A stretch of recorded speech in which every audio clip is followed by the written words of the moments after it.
하나님의 말씀은 고린도전서 8장 1절에서 13절입니다. 고린도전서 8장 1절에서 13절입니다. 우리 한 절씩 교독하고 마지막 절은 같이 읽도록 하겠습니다. 우상의 제물에 대하여는 우리가 다 지식이 있는 줄을 아나 지식은 교만하게 하며 사랑은 덕을 세우나니 만일 누구든지 무엇을 아는 줄로 생각하면 아직도 마땅히 알 것을 알지 못하는 것이요 또 누구든지 하나님을 사랑하면 그 사람은 하나님도 알아주시느니라. 그러므로 우상의 제물을 먹는 일에 대하여는 우리가 우상은 세상에 아무것도 아니며 또한 하나님은 한 분밖에 없는 줄 아노라. 비록 하늘에나 땅에나 신이라 불리는 자가 있어 많은 신과 많은 주가 있으나 그러나 우리에게는 하나님 곧 아버지가 계시며 그에서 낳고 우리도 그를 위하여 있고 또한 한 주 예수 그리스도께서 계시니 만물이 그로 말미암고 우리도 그로 말미암아 있느니라. 그러나 이 지식은 모든 사람에게 있는 것은 아니므로 어떤 이들은 지금까지 우상에 대한 습관이 있어 우상의 제물을 알고 먹는 거로 그들의 양심이 약하여지고 더러워지느니라. 음식은 우리를 하나님 앞에서 내세우지 못하나니 우리가 먹지 않는다고 해서 더 못 사는 것도 아니고 먹는다고 해서 더 잘 사는 것도 아니니라. 그런즉 너희의 자유가 믿음이 약한 자들에게 걸려 넘어지게 하는 것이 되지 않도록 조심하라. 지식 있는 내가 우상의 집에 앉아 먹는 것을 우상의 제물을 먹게 되지 않. 그러면 내 지식으로 그 믿음이 약한 자가 멸망하나니 그는 그리스도께서 위하여 죽으신 형제라. 이같이 너희가 형제에게 죄를 지어 그 약한 양심을 상하게 하는 것이 곧 그리스도에게 죄를 짓는 것이. 함께 읽겠습니다. 그러므로 만일 음식이 내 형제를 실족하게 한다면 나는 영원히 고기를 먹지 아니하며 내 형제를 실족하지 않게 하리라. 아멘. 오늘 우리가 읽은 이 고린도전서 8장 말씀의 그 소제목을 보시면요, 이렇게 이야기합니다. 우상에게 바친 제물. 사실 이 제목만 보시면 마치 레위기를 읽고 있는 듯한 느낌을 받기도 하고요. 우상에게 바쳐진 제물을 먹느냐 마느냐에 초점을 두는 것인가라는 의문점이 생기기도 합니다.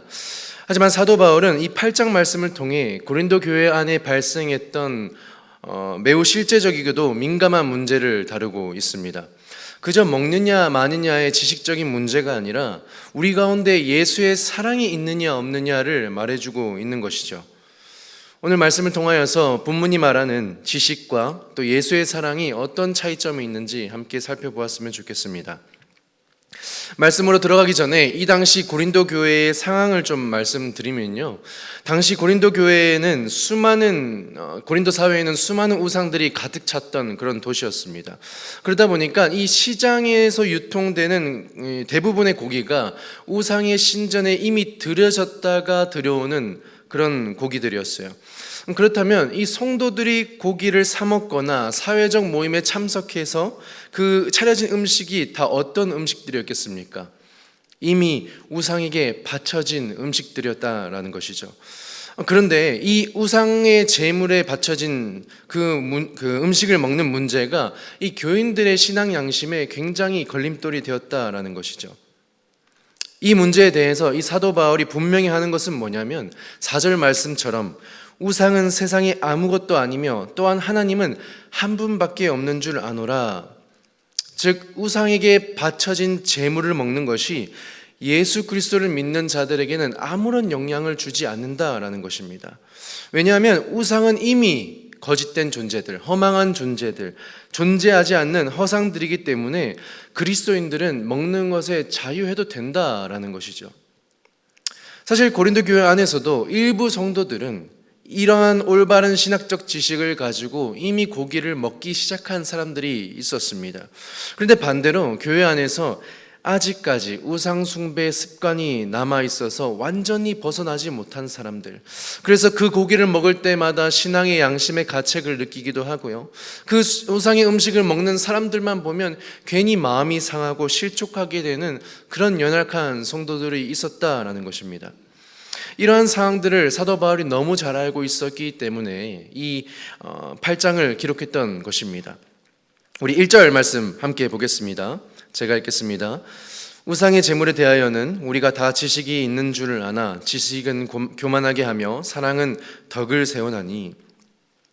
지금 바울은 지식과 사랑을 지금 대조하고 있습니다. 지식은 교만하게 하고 사랑은 덕을 세운다라고 말하는데요. 사실 이 구절만 보았을 때는 지식이라는 것 자체가 굉장히 나쁜 것처럼 비춰지기도 합니다. 그런데 사실 바울이 여기서 말하고자 했던 것은 교회 안에서 소위 말하는 권력자들, 자신들이 지식이 많다고 하는 사람들을 겨냥해서 하는 말이었습니다. 자신들이 생각했을 때 자신들은 좀 똑똑하고 성경 지식을 통달하였고 자신이 잘 알고 있다고 생각했던 그런 성경 지식들 때문에 교만해진다라는 것이죠. 왜냐하면 그런 사람들은 결코 타인의 연약함을 돌보지 못하기 때문입니다. 지식이 사람을 교만하게 하고 홀로만 우뚝 서게 한다면 사랑은 어떻습니까? 덕을 세운다는 거예요.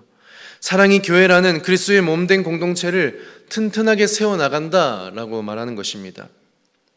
2절에도 보니까 누구든지 무엇을 아는 줄로 생각하면 아직도 마땅히 알 것을 알지 못하는 것이요. 즉 고린도 교회의 일부 성도들은 나는 잘 알아, 나는 이미 알고 있어 라고 했던 그런 단순히 머리로만 아는 그런 정보로서의 지식은 갖추고 있었지, 성경이 말하는 참된 지식은 그들 가운데 없었다라는 것입니다. 그 일부 성도들이 안다고 했던 그 지식이 무엇이었습니까? 앞서 언급했었고 4절에 얘기하는 것처럼 우상은 세상이 아무것도 아니며 또한 하나님은 한 분밖에 없는 줄 아노라 하는 그런 지식이었습니다. 사실 이 지식은요, 틀린 게 아닙니다. 객관적으로 봐도 이 지식은 너무 전적으로 옳은 거예요. 그런데 바울이 강조하고자 했던 건 뭐냐면 6절에 등장합니다.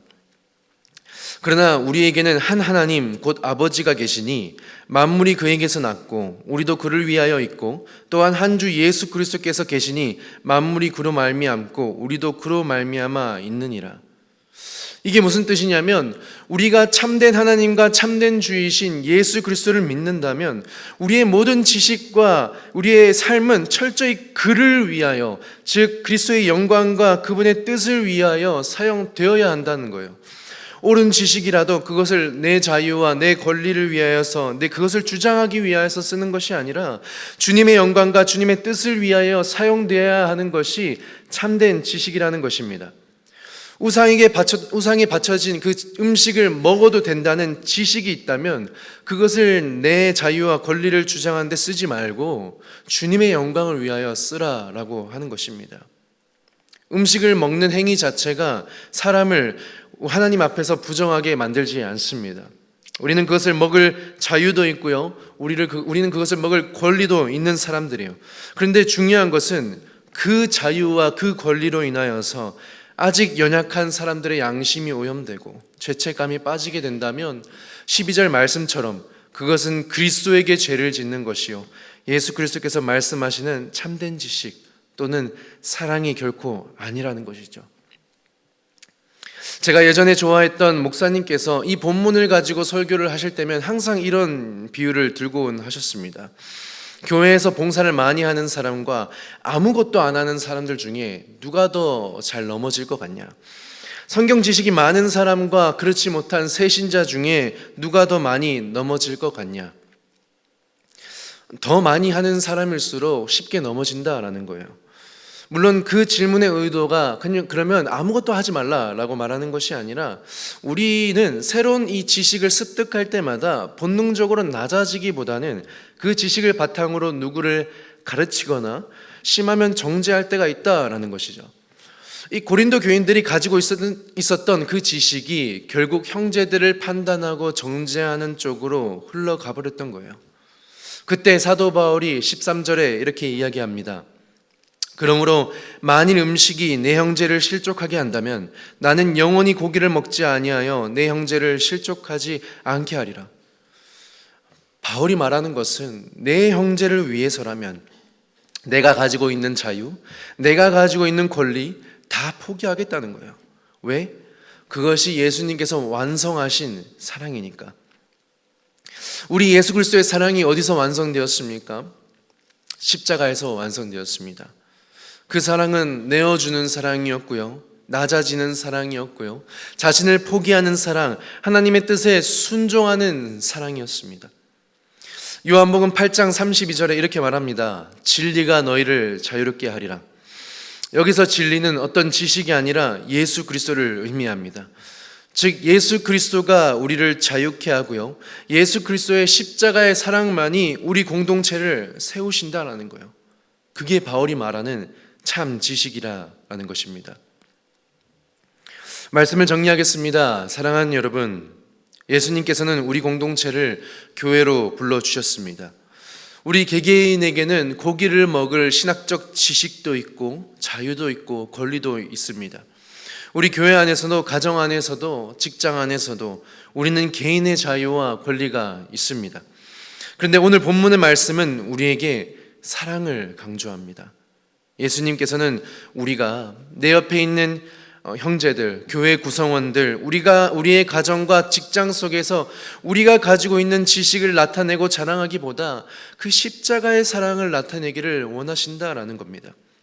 왜냐하면 예수님께서 먼저 영적으로 가장 연약하고 가장 비참했던 우리를 구원하시기 위하여 하늘 영광 버리고 친히 자기 목숨을 버리시기까지 우리를 구원하신 사랑, 그 사랑을 우리에게 먼저 내어주셨기 때문입니다.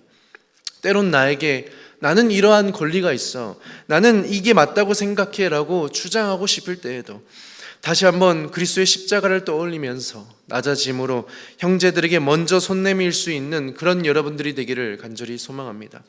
나의 자유와 나의 권리를 제한하는 그 사랑을 통하여서 공동체가 참된 자유를 누리게 될 것이고요, 우리에게 속한 가정과 교회와 모든 다락들이 그리스도의 몸으로 굳건하게 세워질 줄 믿습니다.